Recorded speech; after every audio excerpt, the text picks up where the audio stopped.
Hello everybody and welcome to the War Room. This one is for this weekend's UFC main event between Thiago Santos and Jamahal Hill. Should be a banger, this one. Should be a very interesting fight. So first of all, let me just quick have a look at the rankings because we've got quite a lot to gain here for, where am I looking? Jamahal Hill ranked number 10, Thiago Santos at number 6.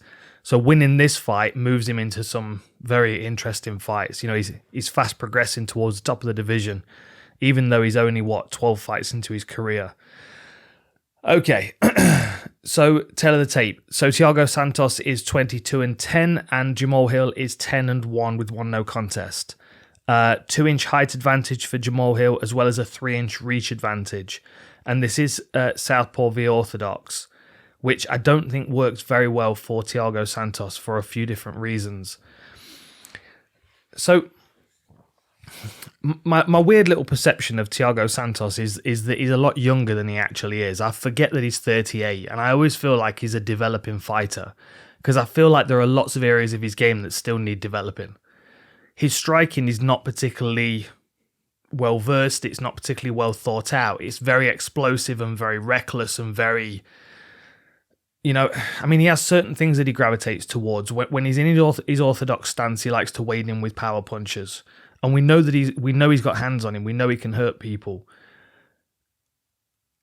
He can be quite timid though, and this is where I see him. He's going to struggle against Jamahal Hill because Hill is, of course, Hill is of course in a very confident position right now in his career. You know, he's knocking a lot of people out in the first round. He's going to look and seem a lot bigger than Thiago Santos. This is another thing as well, is my perception of Thiago is that he's very big. But then my perception of him being big was when he was a middleweight compared to the other guys in the middleweight division. But since he's moved up to light heavyweight, I mean, he's 6'2", 76-inch reach. I mean, you can find some welterweights. You can find some lightweights with those kind of statistics.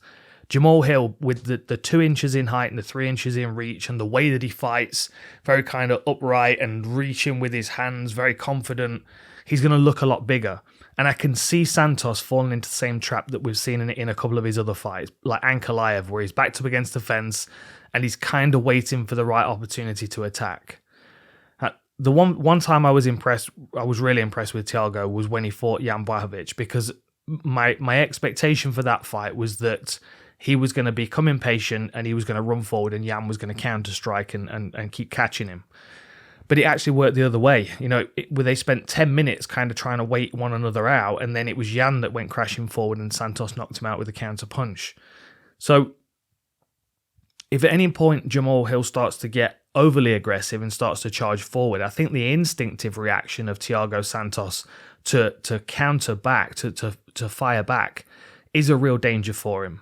But I also think the fact that he's kind of waiting on the back foot, waiting for someone to step forward to counter strike, also makes him susceptible to feints.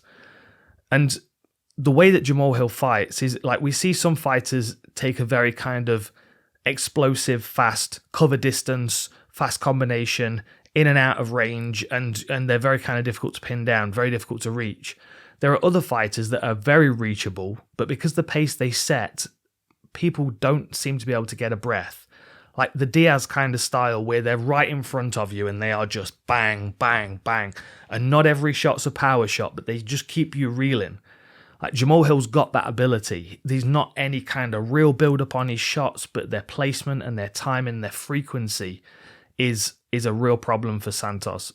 The reach, the pace, and the fact that he is quite confident to command the center and work out of a southpaw stance, which, I mean, Santos is coming off that fight against Ankalaev, who's a southpaw, and I don't think it did him any favors at all. I think he has certain techniques in his game, like his counter hook, and his body kick from his southpaw stance. I think he has certain things that he likes to use, but I don't think his application is quite as elevated as where it needs to be able to compete with some of the top strikers in the division. And I do think Jamahal Hill, although of course he's young in his career, you've got Santos who's got 32 fights compared to Jamahal Hill who's had 12. There's a big age difference here as well. Santos being this TV. Santos being 38 and Hill being 31. There's still a lot of space for Jamahal Hill to develop. Whereas I feel like we've seen the best of Santos. We might have seen the best of him before his knees got decimated against John Jones. Like that might have been the point where his explosiveness was impacted to the point where now he's not as effective. He may have felt it. His confidence may have gone to boot, and then he finds himself backed up against the fence with the likes of Ankalaev in front of him that are just gradually outwork him and outpoint him. If we go back to the stats, the striking stats are quite evident in Jamahal Hill's favour. Now, his striking defence isn't quite as high, but he is a bit of a risk taker, and because he's got heavy hands and he's knocking people out in the first round, his fights aren't particularly long. He does get caught with a couple of shots on the way in, but usually they end up in him knocking them out. So it's a worthy risk. If you look at strikes landed per minute, so you've got Thiago Santos on one side at 3.77 and Jamahal Hill on the other side at 7.06. Higher striking accuracy as well. Now, of course, his fights are shorter. So I went a bit further into this, and just bear with me, I'll throw a few more numbers at you, because I thought this was quite interesting as well. So Santos has had a decent amount of fights in the UFC. Made his UFC debut back in 2013. Now, if I look at the significant strikes that he's landed throughout his career, when he's going the distance over 15 minutes, he's usually hitting somewhere between 40 and 60 strikes. That's kind of his average output. If he's finishing people, obviously it's shorter. The one standout was against Eric Anders, went 15 minutes and he landed 100 significant strikes in that fight. Generally 40 to 60 kind of range. If you look at Jamahal Hill on the other side, and of course, he hasn't been 5 rounds since early on in his career. Before his UFC career, he went 5 rounds in, I think it was his 4th fight. We know he can do 5 rounds. Of course, we don't know what it's going to be like in the main event of a UFC, but that's a big question, and that's an interesting one to ask. But he seems incredibly confident that he's going to be able to work hard for 25 minutes. So, okay, anyway, back to my point. So if we look at the significant strikes from Jamahal Hill on the other side, if he's knocking you out in the first round, he's landing a handful of strikes. You're looking at 4, 6. In the no contest against Abreu, he landed 14 strikes and stopped him just under 2 minutes into the round. That was overturned due to a failed drug test. But if we look at the fights which have gone past the first round, the numbers increase significantly. If he's stopping you, he's landing around 10 strikes. If he's going into the second round, he's getting near 100 every time. OSP, he landed 68 strikes and finished him, just over halfway through the second. 30 seconds before the end of the second round, he stopped Popek and he landed 93 strikes in that one. And against Stosic, over 3 rounds, he landed 101 strikes. So he's averaging a much, much higher output than Santos. I expect him to be on the front foot. I expect him to be bullying Santos, and I expect him to have to try and defend some takedowns in this one. I think Santos is going to try and put him on his back. I think he's going to try and force him to try and scramble up and work to his feet over and over again. And anytime he gets a bit of space, I think Santos is going to try and smother him up against the fence. The range that Jamahal Hill plays at is going to be very, very difficult for Santos to deal with.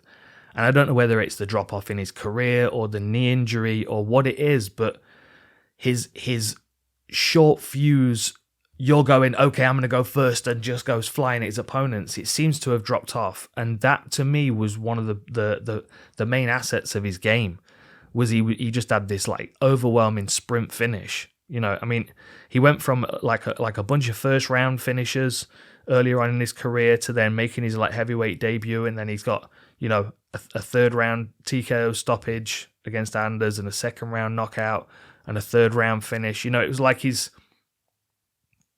finishing ability dropped off when he moved up a weight class. Of course, he fought some absolute animals as well in John Jones and Glover Teixeira and Rakic and Ankalaev. Really tough fights, but at the same time, you know, he is probably at that point of his career where it's time for Jamahal Hill to leapfrog him. The only thing that puts me in Santos's corner is the fact that he's got the experience, and he does have this patience, which surprised me against Jan Blachowicz and against a fighter that's 12 fights in and he's used to knocking people out in the first round. I think the more patience, the better. Whether that's patience because he's not confident in his ability to sprint forward now on his knees, or whether it's I don't know, feeling like these guys are faster now because he's in his late 30s. It could be this. It could be the fact that he doesn't feel quite as big as these guys anymore. Because I mean, we'll see when they face off. But I expect Jamahal Hill to tower over him, to look a lot bigger than he actually is when we're looking at a couple of inches. If you look at Ankalaev against Santos, I thought Ankalaev looked a lot bigger as well. And I don't know, I think it's going to be the same in this one. I'm interested to watch the development of Jamahal Hill because he's clearly got a lot of ability, a lot of skill, and a lot of physical attributes that lend to, you know, nice clean knockouts and overwhelming striking output. He's not heavily muscled, you know, just like John Jones is not heavily muscled. I think that's a benefit as well.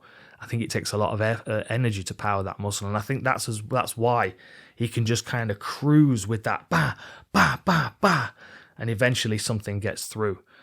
It's going to be an interesting test for him against a veteran like Thiago Santos, and if it goes into the deeper rounds, that's where I feel like Santos can start to, you know, I mean, certainly if it gets into those later rounds, I would have expected Santos to use his jiu-jitsu.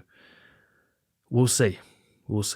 But I'm excited for it nonetheless. The light heavyweight division's right in the point where it's going to shift. You look at the rankings and you're like, okay. You look at some of these guys a bit further down, and you look at some of the guys a bit further up. You know, the Santoses and the Anthony Smiths and the Glover Teixeiras, even though he's just won the belt, and the Blachowicz, you know, heading towards 40. I think we're going to see a shift soon. I think we're going to see a few new light heavyweights surge forward. And Jamahal Hill's definitely one of those to watch. It just depends on whether the timing's right now. But we'll see. Should be a good fight. Enjoy, and I'll see you next time.